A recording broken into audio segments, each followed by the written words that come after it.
मी प्रथम माननीय प्रवीणभाऊ दरेकर यांचा आदर करतो। ते आमच्या महायुतीचे एक नेते आहेत आणि ते या तालुक्याचे सुपुत्र आहेत।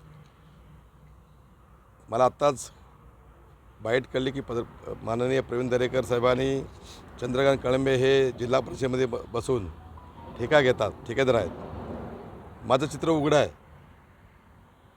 कदाचित भाऊंना चुकीची कोणतरी माहिती देते, त्याने नीट अभ्यास करावा।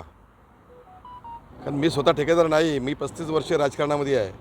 मी कुठलाच ठेका घेतलेला नाही। मी एकमेव असा कार्यकर्ता आहे। मला असं वाटतं भरतशेठ गोगावले आणि चंद्रकांत कळंबे हे दोन असे आहेत की आम्ही लोकप्रतिनिधी असून कुठलाही ठेकेदार आम्ही नाही, म्हणून लोक आम्हाला निवडून देतात। मात्र मी अनेक कार्यकर्ते उभे केलेत जे स्थानिक आहेत। नेहमी प्रवीणभाऊ बोलतात की इथल्या कार्यकर्त्यांना रोजगार मिळावा।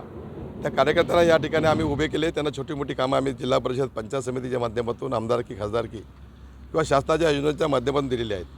2021ला अतिवृष्टी झाली। त्या अतिवृष्टीमध्ये हा तालुका पूर्णपणे बेचिराख झाला होता। त्यावेळेला मी काही आमची माणसं, मग त्यामध्ये माझा भाऊ स्वतः आहे, तो पुण्यातनं इथं आणून आम्ही ती कामं सगळी माननीय मुख्यमंत्री एकनाथ शिंदे यांच्या नेतृत्वाखाली ती कामं पूर्णपणे रस्ते आम्ही उधारीमध्ये केले। आणि आज जे तालुक्यामध्ये जी विकास कामं दिसत आहेत ती त्या माध्यमातून केली। इथे ठेकेदारी हा माझा धंदा नाही, मी नाही, अजिबात ठेकेदार नाही। मात्र प्रवीणभाऊचा आदर मी करत असताना जे उमेदवार स्वच्छ चरित्राचे त्यांनी जे दिलेले आहेत, त्या माझ्या विरोधात असणारा जो उमेदवार आहे कृष्णा कदम यांची एक 15-20 दिवसापूर्वी क्लिप आहे माझ्याकडे प्रवीणभाऊ दरेकरांच्या विरोधात। ती जर मी या ठिकाणी प्रकाशित केली तर प्रवीणभाऊ त्यांचा प्रचार करतील का? मला दुसरा उमेदवार आहे अमित मोरे त्यांच्यापेक्षा, त्याच्यावरती मला बोलायचं नाही। तो इतिहास अख्ख्या तालुक्याला माहिती, दोन्ही तालुक्याला माहिती आहे। आणि अमित मोरे कुणाचे सुपुत्र आहेत आणि प्रभाकर मोरे 2004ला कसे पडले, हा मोठा इतिहास आहे।